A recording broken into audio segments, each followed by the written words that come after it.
This is K.M. Weiland, and you are listening to the 289th episode of the Helping Writers Become Authors podcast. I finished my big edit on my historical barnstorming, kinda sorta diesel punk story, Storming, and am now doing one last cleanup pass to get it ready to go on to my editor in May. For big edits, I always like working on the computer. I work more quickly because I don't have to spend extra time interpreting and transcribing my corrections. Plus, I like using the same process, typing on the computer, as I do in first drafts, since it puts me in a writing frame of mind, rather than a tweaking frame of mind. But when it comes time for cleanup edits, tweaking edits, I just need a printed page in front of me. When I want to focus on each word, I need to be able to look at it in the solidity of the page, rather than letting it roll around on screen with the twitch of my mouse. So I've printed off the manuscript and am spending my afternoons with red pen in hand. The latest post in the video series on my blog is show what your character is feeling and thinking, and do it like a writer, not a director. It offers some thoughts on less than effective techniques you might be using to show what your character is feeling and thinking, and how to avoid falling into the pitfalls of our movie-saturated culture. To find the post, visit my website at helpingwritersbecomeauthors.com. And now I hope you enjoyed this week's podcast entitled, Want Readers to Adore Your Book? Learn How to Ace Your Climactic Moment. Your story will contain many important moments. Actually, we could say with accuracy that every moment in your story is important, since any misstep could conceivably jar the whole line of dominoes out of sync. But the moment in your story is the climactic moment. This moment is the reason your story is even being told in the first place. It's what you've been building toward since the hook in the first chapter. So needless to say, it's pretty darn important to get it right. Otherwise, all you've done is waste your reader's time with the previous 300 plus pages. Remember how upset everyone and his neighbor was with the climax of Lost? I've never even watched the show, and I still couldn't help but feel the ripples in the internet as disappointed, nay, outraged, fans howled their frustration when the show's climactic moment bombed.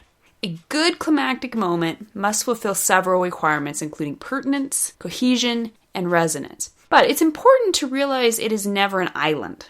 It's a continuation, a capping of all that has come before. As such, the climactic moment itself is hugely dependent on the story that builds up to it, and particularly its third act.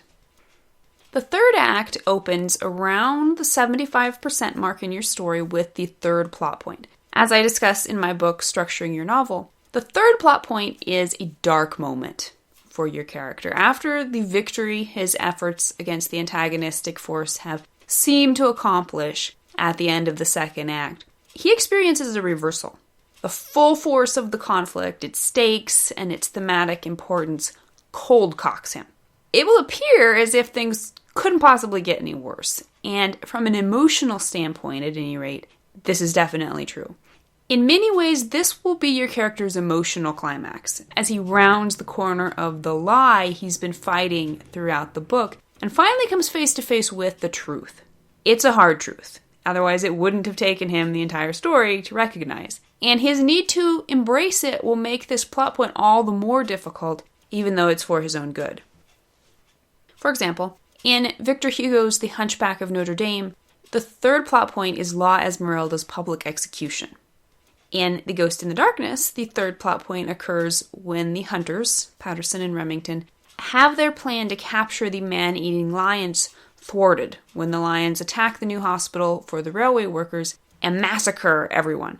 The surviving workers then flee, leaving Patterson and Remington to face the lions alone. After the third plot point, from the 75% to the 88% mark in the book, will be a period of recovery for your characters. As Remington says in The Ghost in the Darkness, you've just been knocked down. What you do now is up to you. Your character has just been knocked down. This is the moment that will make or break him. Will he rise again to conquer, Or will he fall deeper and end up in a tragic negative arc? He will spend this eighth of the story reeling, questioning all his choices, questioning his commitment to his story goal, questioning his own self-worth and ability. If he will rise in a positive arc, he will finally reaffirm his beliefs, wholly embrace the new truth he has learned, and rise empowered, if still hurting, to do battle. If you intend for him to fall into a negative arc, then the trauma he undergoes at the third plot point will only force him deeper into the darkness as he reaffirms his lie and rises bent on destruction. For example, in The Hunchback of Notre Dame, Quasimodo saves Esmeralda from death and carries her into the cathedral demanding sanctuary. In Ghost in the Darkness, Patterson devises a new plan to trap the lions, but manages to kill only one of them.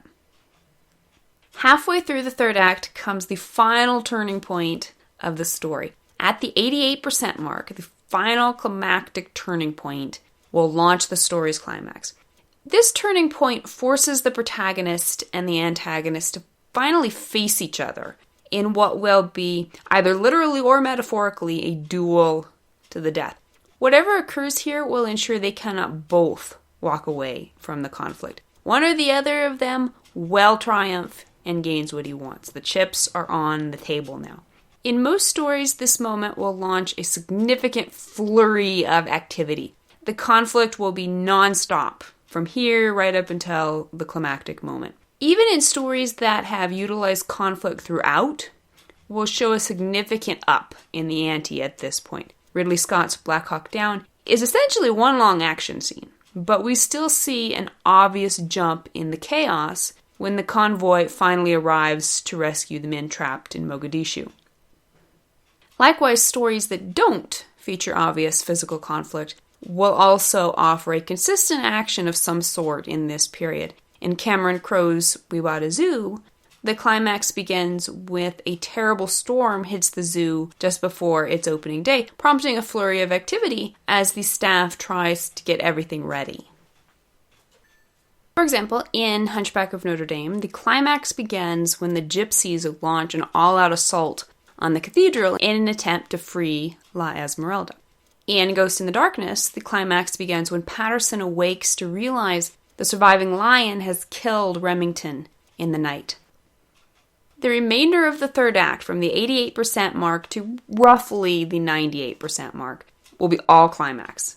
This section is all about the confrontation between the protagonist and the antagonist. Sometimes, especially in movies with their shorter timelines, we see stories that essentially begin the battle of their climax with the third plot point. When that happens, the turning point that leads into the climax proper will always be one that scales the battle down from big armies to mano a mano between the protagonist and the antagonist. Big battles are great, but most stories will need to circle back around to find their most intimate stakes during the climax. If you're dealing with multiple layers of antagonistic forces, you'll want to deal with and eliminate the least important and least personal antagonists first, so you can lead up to the grand finale with the one conflict that is truly the heart of your story. Captain America: The Winter Soldier did a great job with this, as it paired protagonist Steve Rogers off with his former friend Bucky in the final moments of the climax. For example, in Hunchback of Notre Dame, Quasimodo defends his cathedral by fighting off the gypsies, but he cannot save La Esmeralda from his master Frollo. In Ghost in the Darkness, Patterson lures the final lion into camp to have it out with him for good and all. And now we're here. We've reached the climactic moment. What happens here tells readers what your story is really about. Even though your story will still have some loose ends to tie off in the resolution, the climactic moment is the true end of your story. Whatever happens after this moment is non-essential, because after this moment, there is no longer any conflict. There is no longer any obstacle between your character and his goal. For example, In Hunchback of Notre Dame, La Esmeralda is hanged. In Ghost in the Darkness, Patterson kills the second lion. So, how can you spot the climactic moment? In most stories, the climactic moment is easy to identify. As the moment when the conflict ends, it offers a clear delineation between the flurry of goal-seeking and the peace that comes afterwards. When Patterson kills the second lion in Ghost in the Darkness, it is immediately apparent that the story is over. The ferocious, bloodlusting lion falls at Patterson's feet, deathly still. Patterson takes a moment to process the adrenaline, and then collapses himself. In other stories, such as Hunchback of Notre Dame, the activity continues for another scene or two. After La Esmeralda dies, Quasimodo still has to deal with Frollo by hurling him to his death off the cathedral. So how can we know Esmeralda's death, and not Frollo's, is the true climactic moment of this story? Always ask yourself, when is the protagonist's or the antagonist's goal realized? The moment that goal is met, it becomes a physical impossibility for there to be any more obstacles in between the character and his goals.